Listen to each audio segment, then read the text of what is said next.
Nah, makanya Bung Karno melihat itu sebagai era kebangkitan. Kebangkitan. Ternyata saya juga lihat Budi Utomo ini apa sih maksudnya? Budi Utomo itu kebangkitan budi luhur. Budi luhur. Artinya kalau kita lihat budi luhur ini berarti yang distimulasi ini mental loh bro. Mental dan spiritual.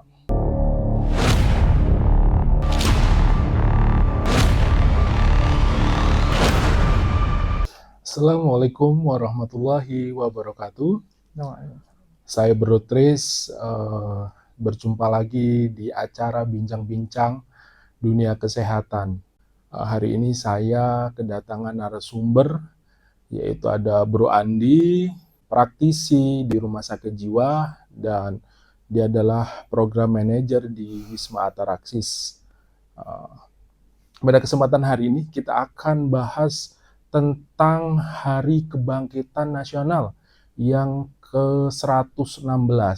Baiklah Brandi, kita akan bahas tentang dunia kesehatan. Kebetulan Bro Andi ini praktisi di dunia kesehatan ya, kebetulan di Rumah Sakit Jiwa ya, Bro Andi ya. Iya. Tentu ada kaitannya dengan Hari Kebangkitan ini, Hari Kebangkitan Nasional. Yang dimana pada Hari Kebangkitan ini, pada hari ini pun Indonesia masih dalam kondisi yang kurang, dalam arti kesehatannya sangat buruk. Dari sudut pandang Bro Andi sebagai praktisi di dunia kesehatan, bisa diberi pencerahannya Bro Andi, persilakan. Oke, terima kasih Bro Tis. Selamat bertemu. Jadi kalau beberapa pakar psikolog ya Bro ya, pakar psikolog itu menyatakan bahwa ini dunia ya, bukan Indonesia, bahwa perkembangan kita itu dari sisi teknologi, mulai dari sudah sekarang itu nanti fungsi manusia itu kan udah mulai tidak terpakai nanti kan, sudah mulai pakai AI lah ya, AI. Dan perkembangan itu sangat pesat, tetapi tidak dengan kesehatan jiwa. Ini yang sangat miris. Jadi perkembangan semua meningkat, tetapi tidak dengan kesehatan jiwanya. Dan ini menjadi sesuatu hal yang perlu kita renungkan, dan kita lihat fenomena-fenomena saat ini ya. Fenomena-fenomena saat ini kalau kita lihat memang harus menjadi fokus ya, kesehatan jiwa itu untuk menyiapkan bagaimanakah kebangkitan kita yang katanya sih menuju Indonesia Emas 2045 ya. Bagaimana Gen Z yang sekarang itu harusnya distimulasi dengan cara yang baik, yang tepat, tidak distimulasi hanya berjalan sendiri ya, karena mereka sudah mengakses sesuatunya secara bebas tanpa ada dididik nilai norma gitu kan. Kalau ini tidak diperhatikan, generasi kita itu ya tidak akan bisa mencapai generasi emas itu ya. Nah kalau kita lihat sih Bro Tis ya, saya coba membuka beberapa sejarah kenapa sih ini menjadi penting. Ini kan kalau kita lihat sejarah, kalau nggak salah Hari Kebangkitan Nasional ini kan yang mendeklarasikan adalah Bung Karno di tahun 1958.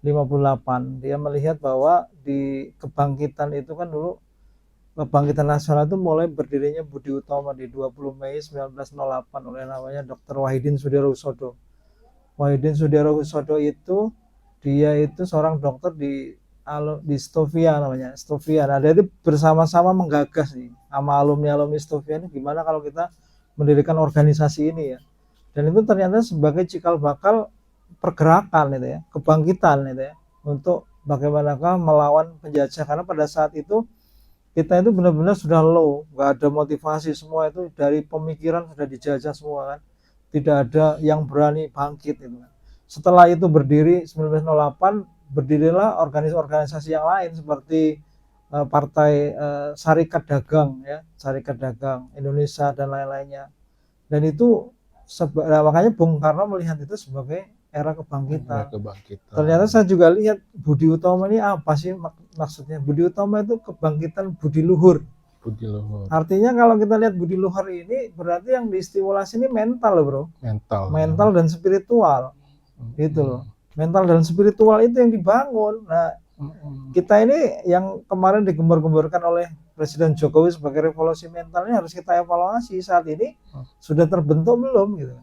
Mental kita itu yang kalau kita lihat sih di lagu Indonesia Raya itu kan, bangunlah jiwanya, bangunlah badannya. Itu tidak otomatis, tidak kebetulan loh pesan itu ya.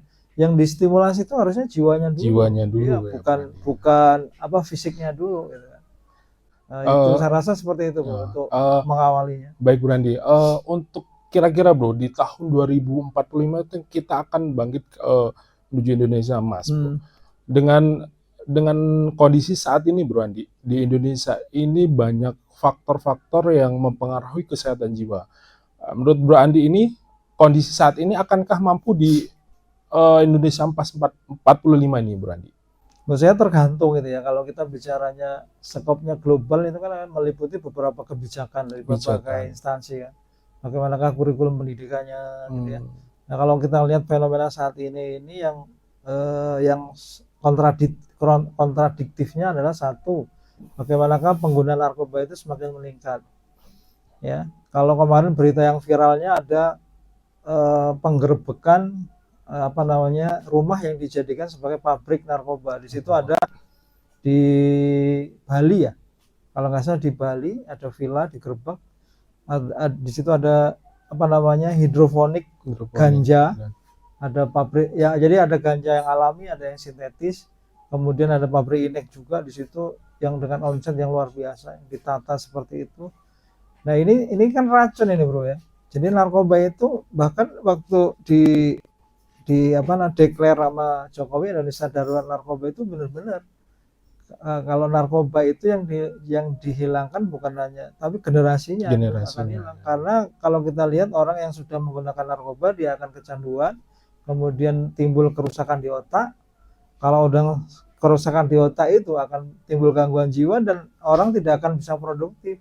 Boro-boro mikirin bagaimanakah kita akan membuat pesawat terbang, bikin satelit, sedangkan dirinya sendiri aja untuk bisa mandiri aja ya itu tidak akan bisa. Itu baru satu fenomena di narkoba. Jadi kalau memang narkoba belum hilang berarti kemungkinan Indonesia nggak bisa mas dong. Itu yang harus kita bergandengan tangan semua pihak untuk bisa bagaimanakah menyelamatkan generasi kita dari bahaya narkoba. Itu baru satu fenomena. Baru satu fenomena ya. Karena ada narkoba Indonesia, akhirnya remaja kita keracunan narkoba, akhirnya dia pola pikirnya pun akan berbeda atau terganggu mentalnya ya. Belum yang judi online Indonesia itu perputaran uangnya kan kemarin di tahun 2023 itu sampai berapa ratus triliun dan termasuk peringkat tinggi di Asia, mengalahkan Cina malah ya judi online di Indonesia.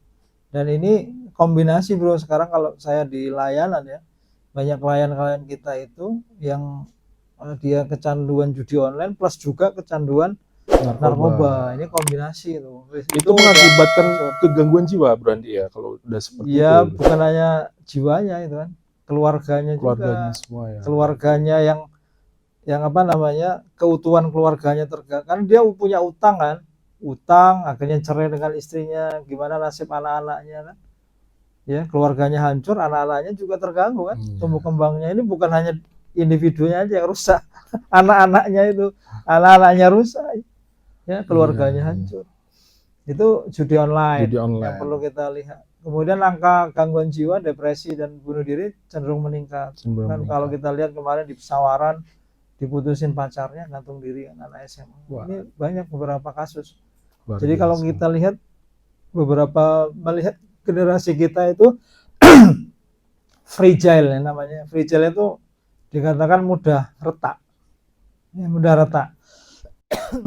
Jadi dia mudah galau ya. Jadi ini yang menjadi PR buat kita untuk bagaimanakah menyelamatkan generasi kita yang ya harus semua pihak itu berperan ya. Kalau dari kami di praktisi itu juga bukan hanya menunggu si pasien sudah terganggu baru kita rehab atau kita obati, tapi kita juga harus ada upaya-upaya promosi yang tepat.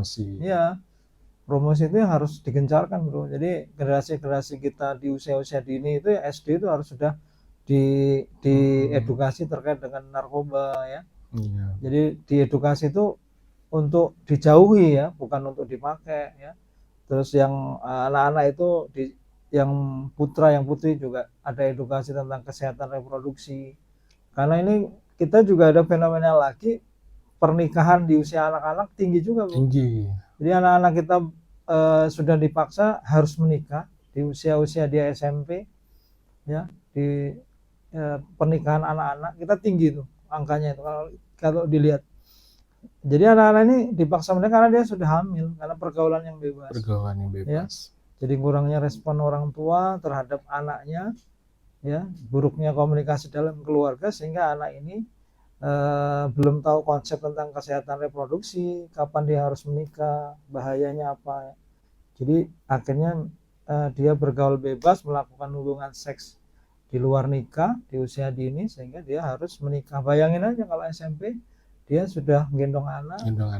Sementara dia masih asik pengen main ya. Jadi kemampuan dia untuk dirinya sendiri aja belum bisa, terus dia harus sudah jadi ibu rumah tangga. Terus nanti yang laki juga karena dia masih sekolah akhirnya dia minta duit dari orang tuanya juga. Nah, ini fenomena ini juga saat ini juga banyak gitu ya. Ini PR kita, menurut kita yang jadi harus apa ya, diurai ya sedikit-sedikit. Kita harus siapkan beberapa pihak itu untuk bisa menyiapkan suatu strategi ya, baik dari kurikulum pendidikannya, dari sisi kesehatannya ya. Jadi generasi kita itu benar-benar kita stimulasi dari mana budi pekertinya, jiwanya ya. Memang harus ditanamkan dari saat ini ya, Brandi. Karena gini Brandi, maaf, saya berpikir Brandi, pada era saat ini saja Indonesia itu mengalami kayak keterpurukan, semakin meningkat orang dengan gangguan jiwa, dengan narkobanya yang saat ini merajalela. Apalagi nanti di tahun berikutnya dengan regenerasi kita, Brandi. Jadi ada ketakutan sendiri di kami gitu, Brandi. Jadi saat ini aja remaja, seperti Brandi tadi jelaskan, anak SMP saja sudah ada yang udah hamil duluan. Apalagi nanti di era selanjutnya kalau kita nggak persiapkan dari sekarang, ada ketakutan sendiri, gimana nanti anak kita nanti, Brandi. Nah, menurut Brandi ini saat ini yang perlu sangat ditingkatkan apa nih untuk saya atau untuk kalangan yang, untuk pemirsa yang bisa mendengar ini, persiapan dini nggak untuk menyiapkan generasi kita, generasi ini biar nggak sampai terpapar seperti itu, Brandi. Yang harus kita fokus adalah keluarga. Kita garap keluarga, karena kan pada dasarnya anak-anak kita itu kan ada di keluarga. Dan keluarga itu fitrahnya, fitrah anak-anak itu betah di rumah. Kalau anak-anak itu lebih betah nongkrong di luar, berarti itu ada apa dengan keluarganya.